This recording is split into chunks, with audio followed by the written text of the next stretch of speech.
हाय, इस वीडियो में हम समझेंगे preamble of the Indian constitution. इस वीडियो में हम डिटेल में कंप्लीट वीडियो रहेगी ये प्रीएम्बल के बारे में, जिसमें आपको हर चीज़ जानने को मिलेगा preamble of the Indian constitution के बारे में। देखिए, जो अमेरिकन कॉन्स्टिट्यूशन है ये फर्स्ट है जो कि बिगिन होता है विद द प्रीएम्बल। प्रीएम्बल क्या होता है? मेनली इंट्रोडक्शन होता है, और we can say preface, preface of the constitution. N V Palwarkar ने कहा है इस प्रियम्बल को identity card of the constitution, और 13 दिसंबर 1946, ओके 13 दिसंबर 1946 को ऑब्जेक्टिव रिजोल्यूशन जो कि ड्राफ्ट करते और मूव करते कॉन्स्टिट्यूशन असेंबली में बाय द पंडित जवाहरलाल नेहरू, और इसको फिर एडॉप्ट किया जाता है और यही बन जाता है preamble, preamble of the Indian constitution. 42nd constitutional amendment act होता है 1976 में। इसके द्वारा इस प्रियम्बल के अंदर में तीन वर्ड ऐड किए जाते हैं, that is socialist, secular and integrity. ये तीन वर्ड ऐड किए जाते 42nd कॉन्स्टिट्यूशनल अमेंडमेंट एक्ट 1976 के द्वारा, ओके इस प्रियम्बल के अंदर में।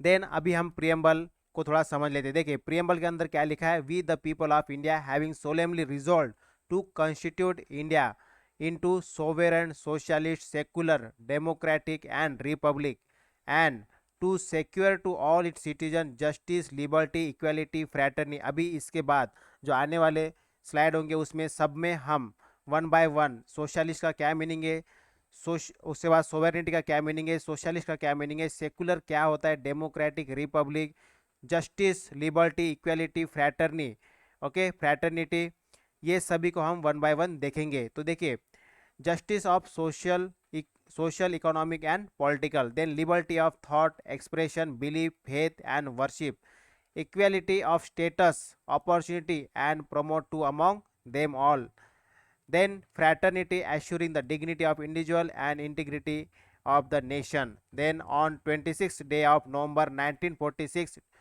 Do hereby adopt enact and give to ourselves this constitution. इस तरह से ये अपना इंडियन कॉन्स्टिट्यूशन का प्रियम्बल है। अभी इनको हम डिटेल में समझते हैं। देखिए, सबसे पहले इस प्रियम्बल के अंदर में क्या क्या लिखा है?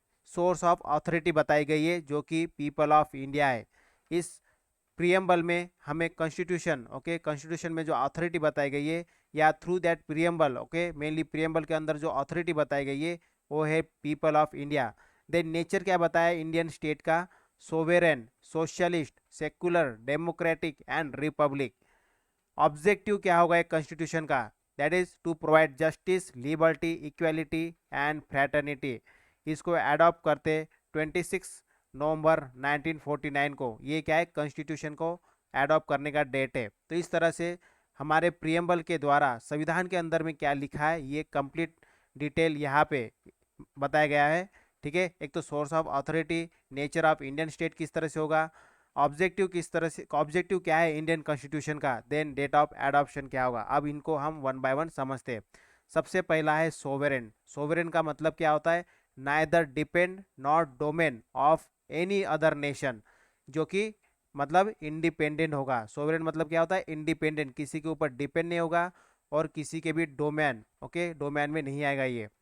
Then free to conduct own affairs, खुद का इंटरनल हो या एक्सटर्नल अफेयर्स हो, जो भी एक्ट हो, काम हो, वो फ्री है, ओके खुद अपने काम खुद कर सकता है। Then being a member of Commonwealth और UNO, it's not affect the सोवेरेनिटी।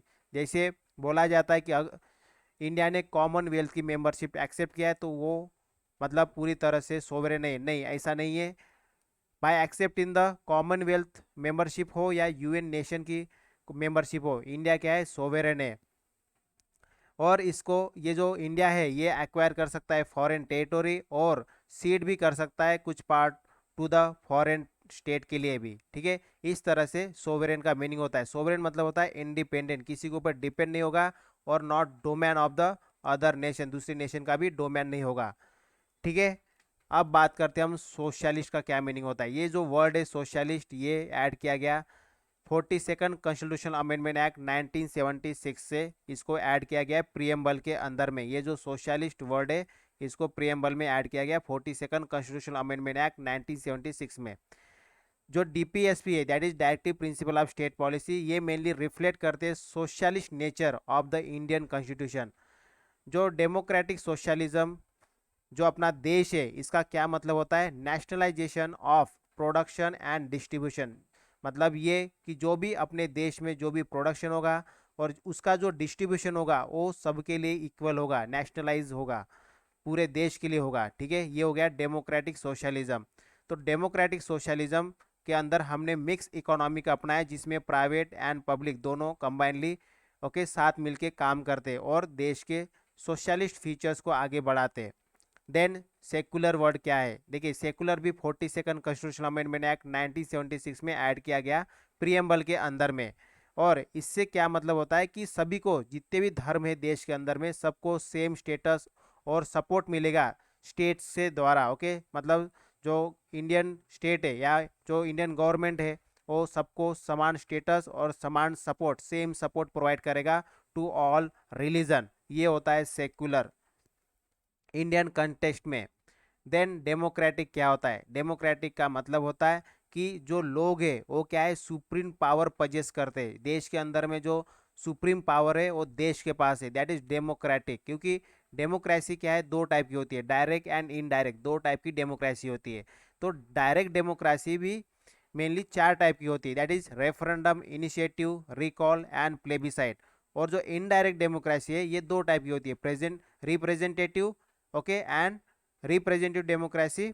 Actually ये होती है इनडायरेक्ट डेमोक्रेसी, इसमें दो टाइप की होती है रिप्रेजेंटेटिव में, पार्लियामेंट्री एंड प्रेसिडेंशियल।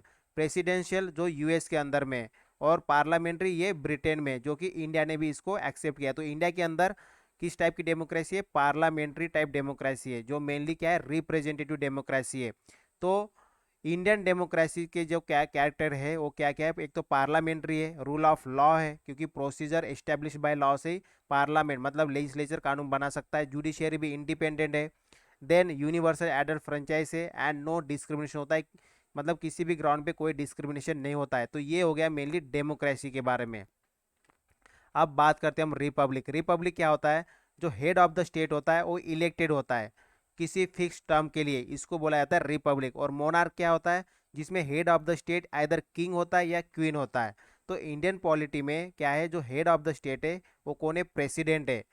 और हेड ऑफ द स्टेट कोई भी बन सकता है, मतलब it is open for every citizen without any discrimination. तो ये हो गया रिपब्लिक। देन जस्टिस की बात करते हैं हम। देखिए इंडिया के अंदर में, मतलब इंडियन कॉन्स्टिट्यूशन में मेनली प्रेम्बल के अंदर में सोशल, इकोनॉमिक और पॉलिटिकल जस्टिस प्रोवाइड करने की बात करती है। Social justice without distinction on the caste, race and religion, social justice मिलेगा। Then economics, elimination inequality को ख़त्म करना है, ठीक है, जिससे कि वेल्थ, इकोनॉमी ये सभी इक्वल मिल सके। Then political, all equal political rights, जिसमें पब्लिक ऑफिस या वोटिंग सबको समान मिलेगा, पब्लिक ऑफिस सबके लिए खुली है, ओके, कोई डिस्क्रिमिनेशन नहीं होगा। इस बेस पे जस्टिफिकेशन मतलब जस्टिस मिलेगा। देन लिबर्टी क्या होता है, लिबर्टी होता है अब्सेंस ऑफ रिस्ट्रेंट, जो भी मतलब जो जो भी उसको फ्री करना, एक्चुअली इंडिविजुअल के ऊपर कोई भी ऐसे रेस्ट्रिक्शन नहीं रखना जिसके वजह से वो अपनी एक्टिविटी सही से नहीं कर पाए। तो absence of restraint on the activities of the individual, ठीक है। रिस्ट्रेंट का मतलब होता है restrictions, absence of restriction on the activities of individual, but उसको क्या है, विद इन लिमिटेशन, उसको मतलब जो इंडिविजुअल को है with in limitation mention in the constitution, constitution के अंदर में जो लिमिटेशन है उसके बेस पे ही उसको, मतलब उस जो लिमिटेशन है उसको ध्यान में रखते हुए उसको लिबर्टी दी जाएगी इंडिविजुअल को। तो liberty of thought, expression, belief, faith and worship, ये सभी लिबर्टी इंडिविजुअल को दी जाएगी, ये बताया गया है प्रियम्बल के अंदर in the liberty. Then equality क्या होता है, अब्सेंस ऑफ स्पेशल प्रिविलेज, किसी को भी स्पेशल प्रिविलेज नहीं मिलेगा किसी भी सेक्शन ऑफ द सोसाइटी में, मतलब सोसाइटी के किसी भी सेक्शन को एक स्पेशल प्रिविलेज नहीं दिया जाएगा। तो जो एडेक्वेट अपॉर्चुनिटी है सभी के लिए है विदाउट एनी डिस्क्रिमिनेशन। तो इक्वलिटी होता है जिसमें सिविक, पॉलिटिकल और इकोनॉमिक सभी इक्वली मिल जाए, उनको सिविक राइट भी मिले, पॉलिटिकल एंड इकोनॉमिक राइट भी इक्वली सबके लिए हो। देन फ्रैटर्निटी क्या होता है, सेंस ऑफ ब्रदरहुड, ओके, तो promote harmony and spirit of common brotherhood among all citizen, सभी सिटीजन के बीच में एक हार्मोनी पैदा करना, एक spirit of common brotherhood, okay, भाईचारा निर्माण करना है। तो फ्रैटर्निटी देते देते समय ये फ्रैटर्निटी एश्योर करता है mainly the dignity of the individual, than unity and integrity of the nation, इसको भी ध्यान में रखता है ये फ्रैटर्निटी। ओके, तो ये हो गया फ्रैटर्निटी। अब बात करते हैं हम significance of the preamble, preamble के क्या सिग्निफिकेंस है, क्या इंपॉर्टेंस है। सबसे पहला जो सिग्निफिकेंस है that is it reflect the basic philosophy, reflect करता है that is the fundamental values जो कि है पॉलिटिकल, मोरल एंड रिलीजियस। ठीक है, संविधान के अंदर में जो प्रियम्बल है ये बेसिक मतलब जो बेसिक वैल्यू है या फिलोसॉफी है उसको दर्शाता है। पॉलिटिकल हो गया, मोरल हो गया या रिलीजियस हो सकता है। देन ये मेनली रिफ्लेक्ट करता है तो जो ड्रीम देखा था, जो विजन बताया था, और जो एस्पिरेशन था, जो founding father of the constitution के जो ड्रीम थे, विजन थे, एस्पिरेशन था, ये मेनली हमें प्रियम्बल के अंदर देखने को मिलता है। Then it is a soul and key of the constitution, ये एक आत्मा है और एक चाबी है संविधान की। कौन बताया? ये पंडित ठाकुर दास ओके भरगावा ने बताया। ओके, तो इस तरह से ये सिग्निफिकेंस है प्रियम्बल के अंदर, प्रियम्बल के। अब बात करेंगे हम प्रियम्बल पार्ट है या नहीं संविधान का। देखिए, सबसे पहले 1960 के अंदर में बेरूबारी यूनियन केस में सुप्रीम कोर्ट बोलते हैं कि ये पार्ट नहीं है संविधान का, प्रियम्बल पार्ट नहीं है। उसके बाद 1973 में 60 में तो 1960 में तो बोलते हैं बेरूबारी यूनियन केस में कि ये संविधान का पार्ट नहीं है। फिर 1973 में सुप्रीम कोर्ट बढ़ते हैं केशवानंद भारती केस में कि preamble is the part of the constitution. उसके बाद जो LIC ऑफ इंडिया केस होता है 1995 में, इसमें भी सुप्रीम कोर्ट बोलते हैं ये इंटीग्रल पार्ट है इंडियन कॉन्स्टिट्यूशन का। तो इस तरह से एट लास्ट जो प्रियम्बल है ये पार्ट है इंडियन कॉन्स्टिट्यूशन का, ये एक पार्ट है ये।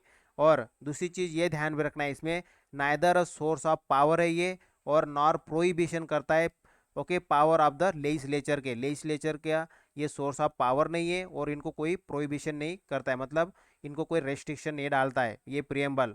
और ये क्या है? नॉन जस्टिसेबल है, इसके मतलब को आप कोर्ट में नहीं जा सकते इसके ऊपर जस्टिस पाने के लिए। तो ये है mainly preamble, whether the preamble is part और नॉट। तो प्रियम्बल क्या है? एक पार्ट है संविधान का, बस ये क्या है? नॉन जस्टिसेबल है। Okay, then amendment. देखिए, preamble can be amended, amendment हो सकता है प्रियम्बल, बट एक चीज ध्यान में रखना है जिसकी जो ये है कि बेसिक स्ट्रक्चर वायलेट नहीं होना चाहिए संविधान का। तो तो प्रियम्बल अमेंड हो सकता है। और 42nd amendment, 42nd constitutional amendment act होता है 1976 में, जिसमें पहली बार प्रियम्बल को अमेंड किया जाता है और ये 3 वर्ड ऐड किए जाते हैं that is socialist, secular and integrity. तो ये था मेनली प्रियम्बल के बारे में, हमने A to Z complete preamble के बारे में जाना है। ओके, तो नेक्स्ट वीडियो में हम कवर करेंगे union and its territory. Okay, so that's all for this video, thank you, bye bye.